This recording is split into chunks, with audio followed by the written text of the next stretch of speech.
Nú, þegar öll framangreint atriði virt heildstætt og lagt í grund að það sem áður greinir, að greiðslutilkynningar varnaraðila og fyrirvaralaus móttaka, þetta sem ég var að benda hérna rétt á, þykir það standa varnaraðila nær en sóknaraðilum að bera þann vaxtamun sem að hinu ólögmætu gengistryggingu hlaust og er deilt í málinu. Hæstiréttur segir hérna að greiðslutilkynningarnar, jú, vissulega fyrirvaralaus móttaka, en það er bara vegna þess að þau greiddu alltaf, þau voru alltaf í skilum. Hæstiréttur segir ekkert það að ef fólk hafi ekki greitt, að þá eigi að líta fram hjá greiðslutilkynningu sem það gerði. Og raunar segir annars staðar í dómnum að með útgáfu greiðslutilkynningar þá hafi komist á skuldbinding.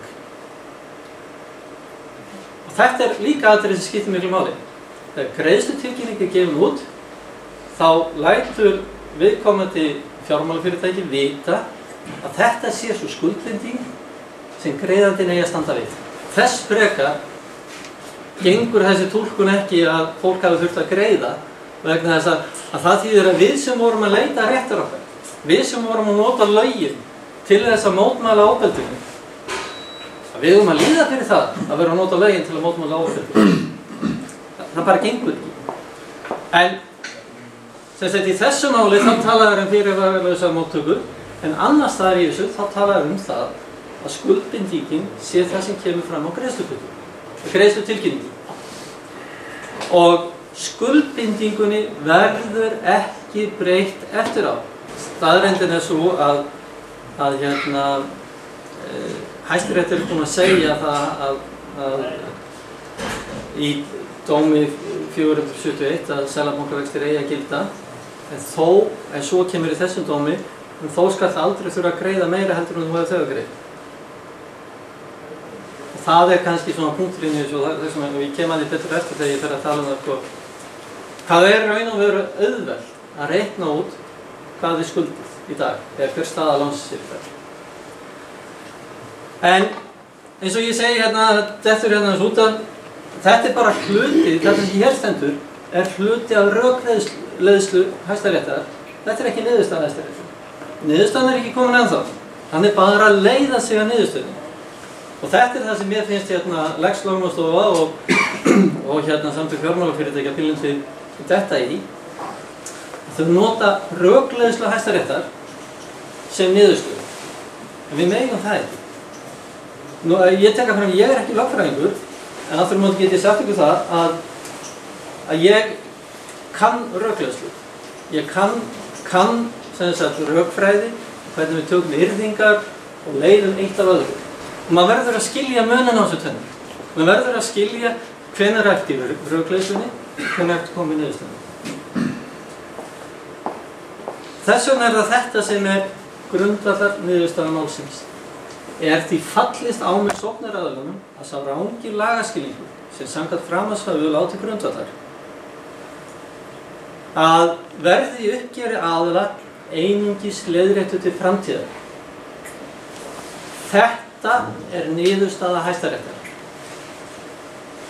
Þetta er ekki rökleiðsla, þetta er ákvörðun. Þetta er niðurstaða.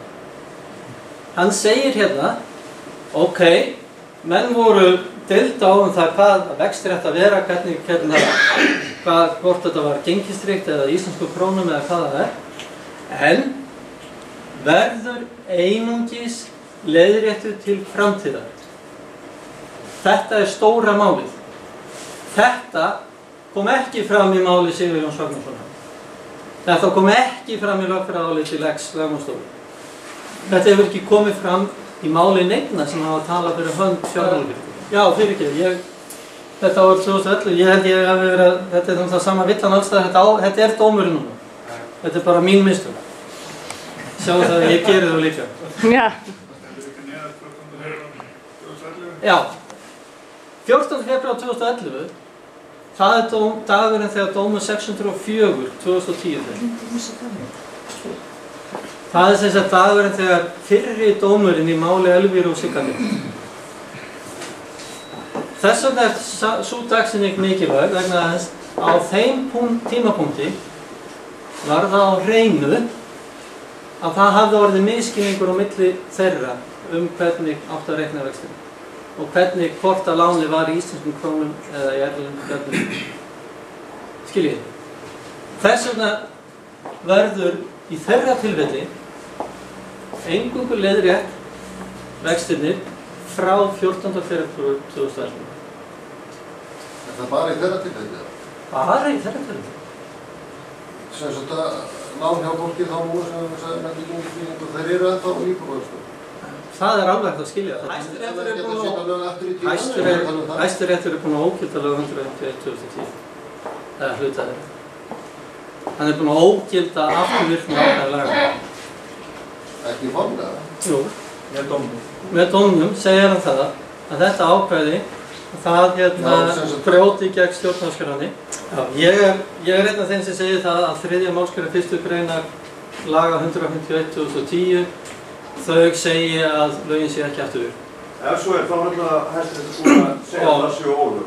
Til þess að skýra út fyrir ykkur sem ekki þekkir lögin sem nautabókar, þá segir í 3. málsgrein 1. greinar laga 151/2010 að vexti skal reikna frá stofndegi kröfu. Það segir. Hvenær er stofndagur kröfu? Þegar hann segir frá annar dag frá stofndegi til gjalddaga, hvenær er stofndagur kröfu? Ef þú ert að greiða til gjalddaga, greiði vexti á gjalddaga, hvað áttu þá að greiða vexti langt aftur? 3 mánuðum, eða frá því krafan stofn. Frá því að greiðslusetur er brotið. Já, sem sagt, fyrir þetta vaxta tímabil. Ekki satt? Þegar þú er búinn að greiða þetta, hvað gerist þá? Þá byrjar að reikna vexti upp á nýtt. Þannig að við getum sagt eins og að það sé komið stofndagur nýrrar kröfu greiðslu vaxta. Þannig að ef við túlkum hugtakið stofndagur kröfu sem daginn sem greiðslutilkynningin er útbúin eða hún á að taka gildi, þá er engin afturvirkni í lögum 151/2010.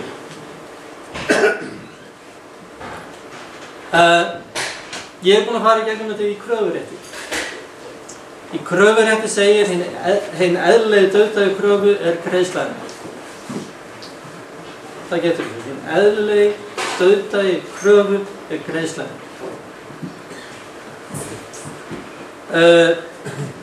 Og þetta þarf að uppfylla nokkuð skilyrði. Greiðslan skal vera í samræmi við það sem er óskað eftir eða krafist. Hún þarf að vera greidd á réttum tíma, hún þarf að vera greidd á réttum stað, hún þarf að vera greidd þannig að kröfuhafi hafi umráð þeirra fjármuna sem greiddir eru. Þetta eru það sem talar um. Þegar við borgum gjalddagagreiðslu á réttum tíma, á réttum stað og kröfuhafinn tekur peningana til sinnar afnota, þá er krafan dauð. Þannig að við getum alveg sagt sem svo að þá myndist ný krafa, komið nýr stofndagur. Því að ef við ætlum að fara að túlka þannig að við höfum alltaf að greiða vexti frá stofndegi til gjalddaga, eigum við þá að greiða, og stofndagurinn er lántökudagur, að þá erum við alltaf að greiða fyrir allt tímabilið. Svo má náttúrulega bara benda á það að í máli 604 að vísu í héraðsdóm úrskurði þess að þá mótmæli héraðsdómur því að stofndagurinn sé lántökudagur. Að stofndagurinn sé lántökudagur. Númer 1 og 3, þetta verður eingöngu leiðrétt til framtíðar. Og þetta er kjarna niðurstaða dómsins. Þetta er ekki rökleiðsla, þetta er niðurstaða. Hitt sem fjallaði áðan var rökleiðsla.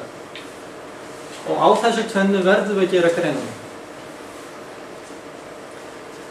Síðan kemur sértækt atriði, vegna þess að þetta er náttúrulega það sem við erum að fjalla með þessu máli. Af því leiðir að varnaraðili getur ekki krafið sóknaraðila viðbóta greiðslur vegna þegar greiddra vaxta aftur í tíma, en á því var yfirlýsing hans skuldajöfnuð byggð. En þetta líka það sem skiptir máli fyrir okkur. Við verðum ekki krafin viðbótargreiðslur vegna þeirra vaxta sem við erum þegar búin að borga. Það ekki hægt. Nú, hvað þýðir þetta? Og þá sem við túlka þetta þröngt mun segja, og það náttúrulega sem menn hafa verið að segja, þetta eru bloggfærslu frá mér daginn, þá sem við túlka þetta þröngt mun segja að eingöngu þeir sem hafa greitt samkvæmt tilkynningu séu lausir og hinir sem eru í vanskilum hafa fengið frystingar eða skilmálabreytingar fái á sig hérna háu vexti. Hafið ekki heyrt þetta? Bara þau sem eru í skilum. Óröðumenn. Já. Ekki réttu pönn sem óröðumenn. Eins og ég sé þetta, þá geta nýja vexti bara gilt fram í tíman. Það líklegast á 14. dagur 2011. Því að ef við segjum sem svo að frá þessum degi eigi þá allir að vita það að þetta virki.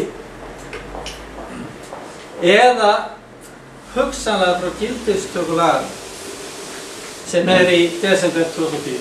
Það hugsanlegt að sé frá gildistökunni. En ég myndi samt halda það að það þurfi í raun og veru að setja ný lög sem gera þetta skýrar en 14. annar 2011 hann gæti verið þessi vikildagur.